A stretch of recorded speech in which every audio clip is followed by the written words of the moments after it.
আমার ঘরের exhaust fan বন্ধ হয়ে গেছে। আমি খোলার পরে পুরা কানেকশন চেক দিলাম, তো দেখা গেল আমার এই কানেকশনগুলোর সমস্যা আছে। এখন আমি কি করতেছি, আগে তারগুলো ফেলাই দিই, এখন আবার নতুন করি তার দিই, কানেকশন করতেছি।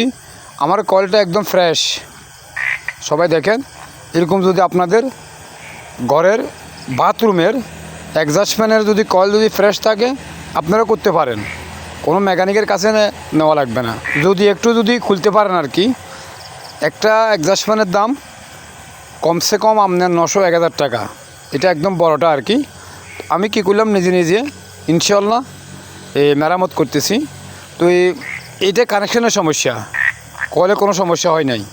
এটা যদি ঘরে রাখি দেন, স্ক্র্যাপের কাছে বিক্রি করেন, 100-150 টাকা বিক্রি করতে পারবেন না, 50-60 টাকা বিক্রি করতে পারবেন। তো দেখা গেল অল্প কাজের জন্যে এই জিনিসটা ফেলা দিয়ে লাভ নাই। আপনি যদি না পারেন মেকানিকের কাছে নিয়ে যাবেন, মেকানিকও কিন্তু 50-60 টাকা 100 টাকা নিবে, আর বেশি নিবে না। দেখেন আমি সিরিজ কানেকশন চেক করতেছি, অলরেডি আমার এক্সস্ট ফ্যান ওকে বরাবর একদম। এখন আমি এটা ফিটিং করে ফেলামো, আমার এক্সস্ট ফ্যান ওকে হয়ে গেছে।